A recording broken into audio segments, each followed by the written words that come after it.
Surat IBHRS dari Kota Suci Madinah untuk umat Islam Indonesia via penasihat DPP FPI Asy-Syaikh Kiai Haji Ahmad Qurtubi Jailani Al-Banten. Assalamualaikum warahmatullahi ta'ala wabarakatuh. Bismillah, walhamdulillah, wassalatu wassalamu ala rasulillah wa ala alihi wa sahbihi wa man wala, amma ba'd. Kepada segenap ikhwan tercinta di tanah air yang bertanya tentang pandangan pribadi saya terhadap hasil ijtihad politik Dewan Pimpinan Daerah Front Persaudaraan Islam DPD FPI Jakarta yang mendukung pasangan Ridwan Kamil Suswono nomor urut 01 dalam Pilgub Jakarta. 1. Apa tidak berarti FPI bersanding atau kompromi atau mendukung Jokowi? 2. Apa FPI sebaiknya golput atau coblos semua saja? 3. Apa FPI tidak khawatir dihujat publik lantaran kecewa? Alhamdulillah, saya dan FPI tidak pernah bersanding atau kompromi atau mendukung Jokowi, apalagi Megawati dengan partainya yang selama ini membesarkan Jokowi dan ikut menikmati kekuasaan Jokowi selama 10 tahun. Alhamdulillah, saya dan FPI tetap komitmen untuk terus membela rakyat tertindas dan juga terus mengejar para begal konstitusi dan pelanggar HAM serta koruptor dari rezim Jokowi dan kroninya. Alhamdulillah, saya dan FPI juga tetap komitmen untuk menuntut rezim Jokowi ke pengadilan HAM terkait tragedi pembantaian 6 pemuda santri Laskar FPI Front Pembela Islam di KM 50 dan menuntaskan sidang pengadilan tentang gugatan 5.246,74 triliun rupiah terhadap Jokowi untuk dikembalikan ke kas negara, sekaligus penyitaan seluruh aset kekayaan Jokowi dan memiskinkannya.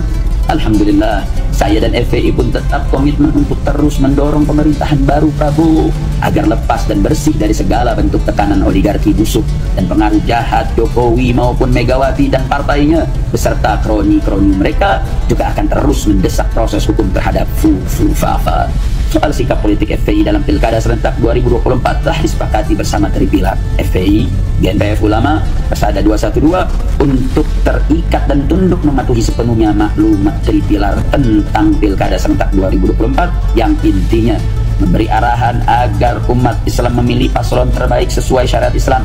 Jika tidak ada, maka paslon yang mudorotnya ringan. Jika mudorotnya sama besar, maka umat Islam berhak golput atau coblos semua. Tapi tetap melihat dan memperhatikan fatwa ulama istiqamah di daerah masing-masing. Karenanya, hasil ijtihad politik FPI di berbagai daerah berbeda-beda karena situasi politiknya juga tidak sama.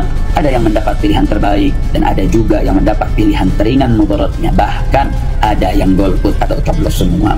Dan sesuai mekanisme aturan organisasi FPI, ada ketentuan bahwa semua pengurus dan anggota FPI harus loyal ikut pilihan DPD FPI di daerahnya untuk Pilgub dan ikut pilihan DPW FPI di wilayahnya untuk Pilgub atau Pilwalkot selama musyawarah pengambilan keputusan ijtihad politik DPD FPI atau DPW FPI tersebut sesuai aturan ADART organisasi FPI dengan sepengetahuan penasihat DPP FPI serta sesuai arahan maklumat Tripilar tentang Pilkada serentak 2024.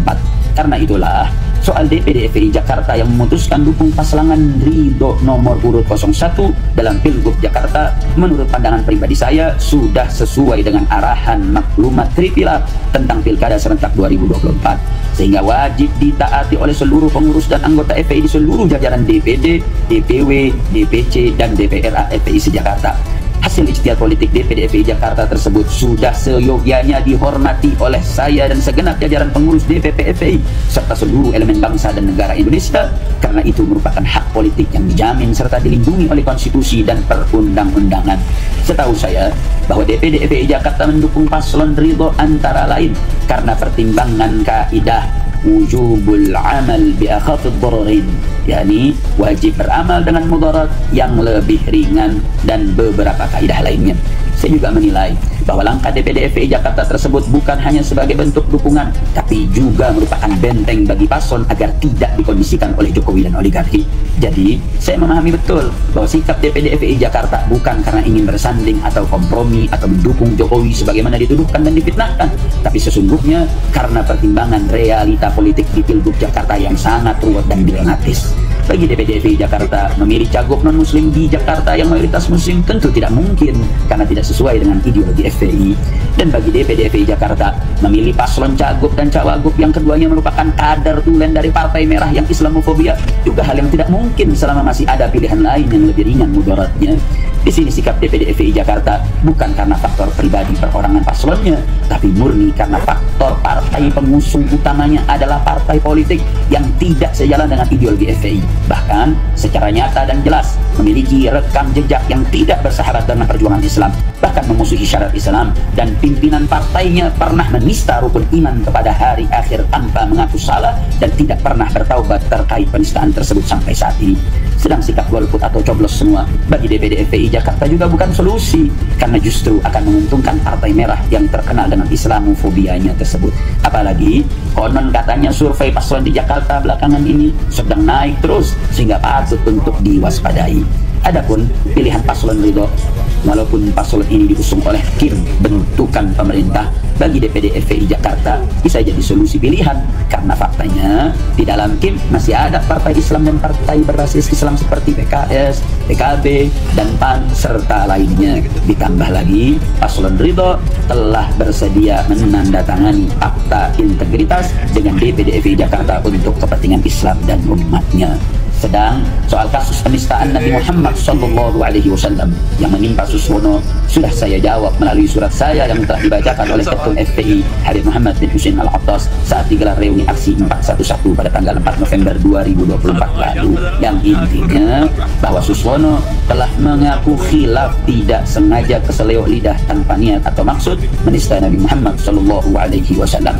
Lalu beliau juga sudah mengaku salah dan beristighfar, mohon ampun kepada Allah Subhanahu wa Ta'ala, juga mohon maaf kepada umat Islam, serta berterima kasih kepada para habaib dan ulama yang telah menegurnya dan memperingatkannya, sehingga kasus Suswono tidak bisa disamakan dengan kasus Ahok yang menista Al-Quran berulang kali dengan sengaja dan secara arogan tidak mau mengaku salah karena merasa dilindungi rezim Jokowi, serta baru terpaksa minta maaf setelah ada aksi bela Islam berjilid-jilid yang dengan izin Allah Subhanahu wa Ta'ala menang dan sukses mendorong proses hukum terhadap Ahok hingga dipenjara. Dengan demikian, bahwa pertimbangan dan hasil ijtihad politik DPD FPI Jakarta secara syariat maupun strategi politik sudah benar dan bisa dimengerti, serta seyogianya dimaklumi oleh semua pihak. Karenanya FPI jangan khawatir, insya Allah umat Islam yang baik tidak akan kecewa dengan FPI selama FPI berdiri atas dasar hujjah dan dalil yang bisa dipertanggungjawabkan secara syar'i. Adapun gonggongan para pembenci FPI yang sejak dulu memang sudah anti dan benci FPI, ataupun propaganda gerombolan oportunis politis yang merasa dirugikan dengan sikap DPD FPI Jakarta tersebut, tidak usah diambil pusing karena hanya buang waktu dan energi. Sekali lagi saya tegaskan bahwa hasil ijtihad politik DPD FPI Jakarta secara syariat maupun strategi politik sudah tepat, insya Allah menjadi keputusan yang diridhoi dan diberkahi Allah Subhanahu wa Ta'ala. Amin. Begitu pula pandangan pribadi saya terhadap hasil ijtihad politik DPD FPI Jawa Barat yang mendukung paslon ASI Ahmad Syekhu dan Ilham Habibi nomor urut 3 dalam Pilgub Jabar. Sudah sesuai arahan maklumat Tripilar tentang Pilkada serentak 2024. Sikap saya juga akan tetap sama terhadap semua hasil ijtihad politik setiap DPD FPI untuk Pilkada tingkat 1 atau Pilgub, dan setiap DPW FPI untuk Pilkada tingkat 2 atau Pilbub atau Pilwalkot di wilayahnya masing-masing, selama musyawarah pengambilan keputusan ijtihad politik DPD FPI atau DPW FPI tersebut sesuai aturan ADART organisasi FPI dengan sepengetahuan penasihat DPP FPI, serta sesuai arahan maklumat Tripilar tentang Pilkada serentak 2024. Saya mengajak kepada semua pengurus, anggota, aktivis, dan simpatisan FPI dimanapun saja berada untuk berjuang bersama FPI di daerahnya masing-masing. Jangan terpecah belah, karena perpecahan pangkal kelemahan dan kekalahan. Akhirnya saya serukan kepada DPD FPI Jakarta dan DPD FPI Jabar khususnya, serta semua DPD FPI maupun DPW FPI umumnya, untuk terus lanjutkan perjuangan. Silakan wujudkan hasil ijtihad politiknya dengan cara elegan dan terhormat. Jangan takut hujatan dan cacian. Tawakal kepada Allah Subhanahu wa Ta'ala. Menang kalah tetap menang selama mencari ridha Allah Subhanahu wa Ta'ala. Berjuang terus dengan tulus dan ikhlas tanpa mencaci maki pihak manapun. Tetap jaga persatuan dan kesatuan bangsa dalam perbedaan pilihan politik.